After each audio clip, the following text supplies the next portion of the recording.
Hello everyone, welcome to Kishori classes. आज का जो टॉपिक है वो है coastal plain and islands of India, Bharat के तटीय मैदान और द्वीप। तो स्टूडेंट्स हम इसमें पढ़ेंगे कि जो भारत के आइसलैंड्स हैं, मतलब अगर हम नीचे साउदर्न इंडिया को चेक करें ऐसे, इस साइड है अरेबियन सी और इस साइड है बे ऑफ बंगाल। तो तटीय क्षेत्र का मतलब होता है जो पानी के साथ लगे होते हैं। हम बेसिकली हम साउथ इंडियन की बात कर रहे हैं, साउथर्न इंडिया की। तो ये वाटर बॉडीज़ हैं। वाटर बॉडी कौन सी हैं? अरेबियन सी जो अरब सागर है और बे ऑफ बंगाल, बंगाल की जो खाड़ी है। तो इनको जो टच करता है एरिया, उनको हम कोस्ट लाइन बोलते हैं। इसके साथ साथ हम पढ़ेंगे आइसलैंड की बात करेंगे कि कौन कौन से आइसलैंड्स इंडिया में इंपॉर्टेंट है। उसके साथ साथ हम सभी फैक्ट्स और उनसे रिलेटेड इन्फॉर्मेशन को भी डिस्कस करेंगे और साथ में ही उनसे रिलेटेड मोस्ट इंपॉर्टेंट क्वेश्चन को भी डिस्कस करेंगे। तो फ्रेंड, आप किसी भी एग्ज़ाम की तैयारी कर रहे हैं, ये वीडियो आपके लिए बहुत इंपॉर्टेंट होगा।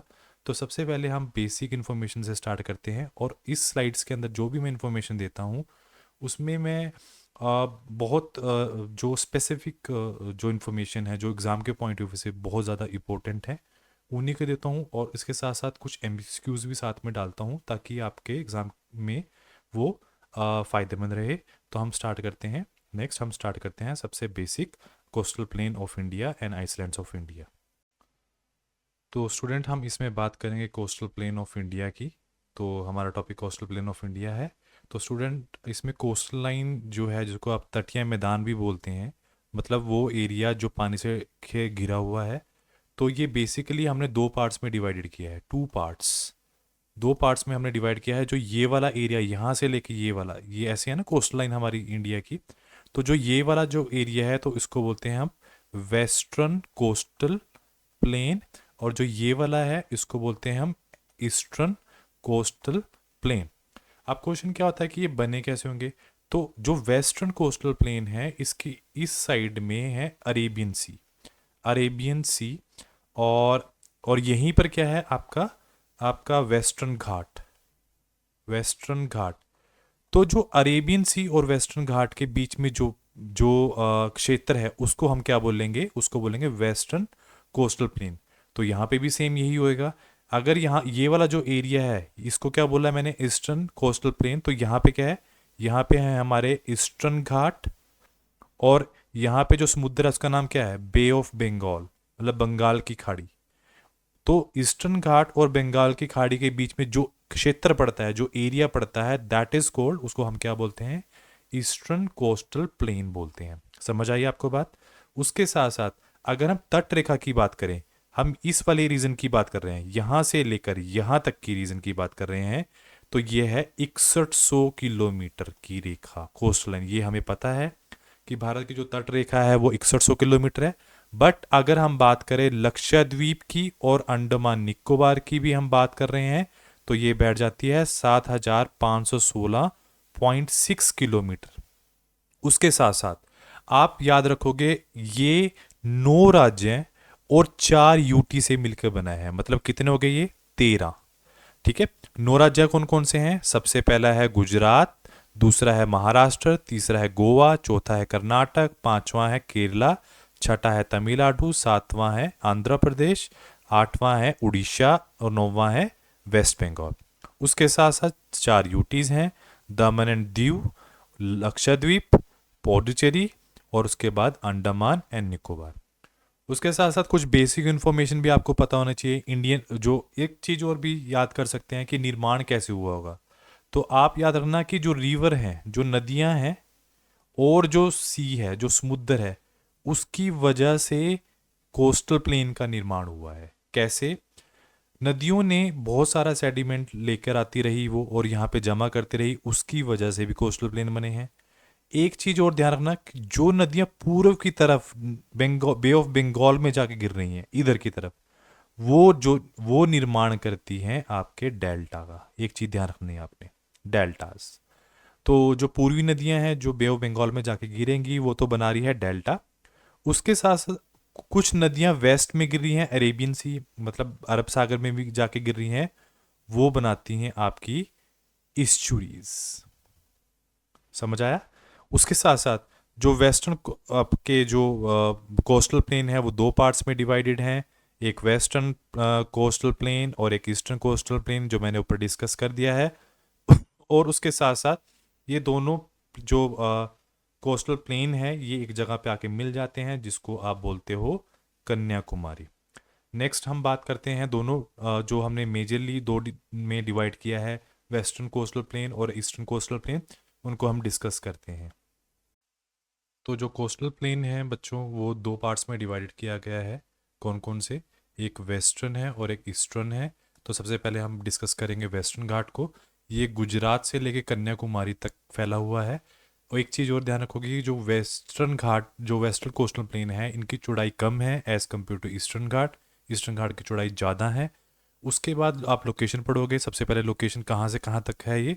सबसे तो ये वेस्टर्न घाट से अरेबियन सी, मैंने बोला था कि जो वेस्टर्न कोस्टल प्लेन है वो कहाँ से, वो कौन सा क्षेत्र है, वो वेस्टर्न घाट और जो अरेबियन, जो अरब सागर है उसके जो बीच का क्षेत्र है, उसको आप वेस्टर्न कोस्टल प्लेन बोलते हो। उसके साथ साथ ये कहाँ, कौन कौन सी स्टेट से स्टार्ट होता है, तो ये भी आपको पता होना चाहिए। फर्स्ट इज गुजरात, दूसरा है महाराष्ट्र, तीसरा है गोवा, फोर्थ है कर्नाटक और फिफ्थ है केरला। और ये एक स्ट्रेच है जो रन ऑफ कच्छ, जो गुजरात से इन द नॉर्थ और कन्याकुमारी टू साउथ। तो एक चीज़ ध्यान रखनी है कि जो जो आपका वेस्टर्न घाट है, सॉरी वेस्टर्न कोस्टल प्लेन है, ये चार, मुख्यतः चार पार्ट्स में डिवाइड किया। वैसे तो तीन है, पर हम चार को डिस्कस करेंगे, first, second, third and fourth. सबसे पहले हम बात करेंगे हमारे जो गुजरात वाला रीजन है, जिसको आप कच्छ और काठीबार बोलते हो। ये कहाँ पे है? नॉर्थ में इसके जो ग्रेट रन है वो नॉर्थ में और लिटिल रन साउथ में। आपने बस ये याद रखना कि गुजरात वाला एरिया है। दूसरा कोणांग, जो जो दमन है इसके नॉर्थ में है और गोवा इसके साउथ में है। और सबसे इंपॉर्टेंट बात आपने याद रखनी है कि ये काजू की खेती के लिए सबसे इंपॉर्टेंट है। सबसे ज़्यादा काजू की जो खेती है वो इस वाले कोस्टल प्लेन में होती है, कोणार्क में। उसके बाद है नेक्स्ट इज कन्नड़ा, जो कि कहाँ पे है? कर्नाटक रीजन में पड़ता है। कर्नाटक जो इसके जो मरगांव नॉर्थ में है और मैंगलोर साउथ में है। और सबसे इम्पोर्टेंट बात क्या है, यहाँ पे सबसे ज़्यादा आयरन पाया जाता है।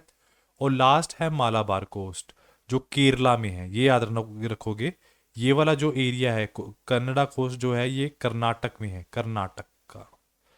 ठीक है। और जो मालाबार कोस्ट है ये है आपका केरला। ठीक है।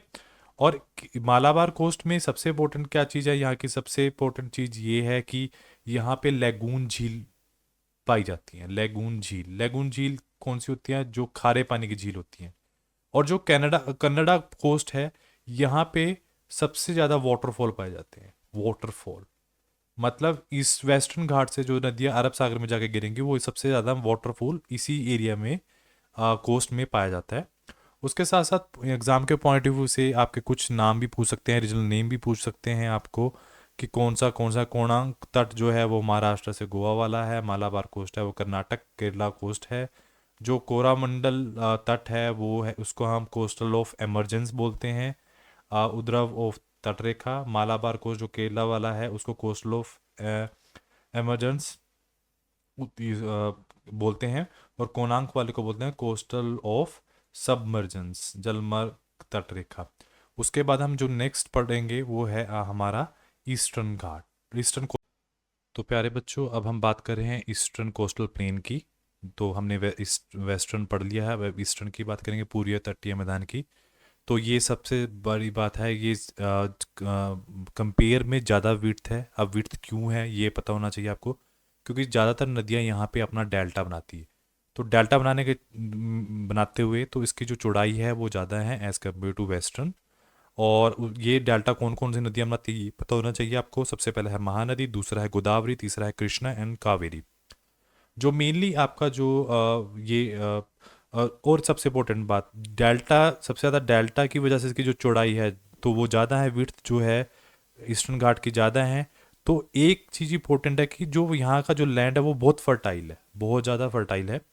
और उसके साथ साथ जो तट हैं ये बेसिकली तीन पार्ट्स में डिवाइड किए हैं। सबसे पहला है कोरामंडल, दूसरा है आंध्र प्रदेश और तीसरा है उत्कल। सबसे पहले हम बात कर रहे हैं कोरामंडल की। तो ये तमिलनाडु वाला जो क्षेत्र है ये यहाँ से। तो अगर हम बात करें मेन रीजन की, तो आप ये भी याद रखोगे कि ये कन्याकुमारी से पुलकिट लेक तक का जो एरिया है ये आता है आपका कोरामंडल कोस्ट तक के बीच में। उसके बाद है आंध्रा प्रदेश कोस्ट। आंध्रा प्रदेश कोस्ट के अंदर जो नदियां हैं कौन सी हैं? एक है जो डेल्टा बना रही हैं, एक बनाती है कृष्णा और एक बनाती है गोदावरी। ये दो नदियां यहाँ पे डेल्टा बनाती हैं आंध्रा कोस्ट के बीच में।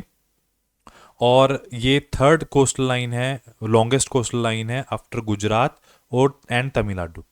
उसके बाद है लास्ट है उत्कल कोस्ट। उत्कल कोस्ट जो है वो ओडिशा में पाई जाती है और यहाँ पे चिलिका झील पाई जाती है, खारे पानी की ब्रैकिश वाटर पाया जाता है। एक चीज़ याद रखना है कि अगर हम एशिया की बात करेंगे तो ये फर्स्ट नंबर पे आती है चिलिका झील, और अगर हम वर्ल्ड की बात करें तो ये सेकंड नंबर पे आती है। तो आपका जो कोस्टल प्लेन है इंडिया का, जो दो पार्ट्स में डिवाइड किया है बेसिकली हमने, वो कंप्लीट हो चुका है। इसके बाद हम स्टार्ट कर रहे हैं आइसलैंड।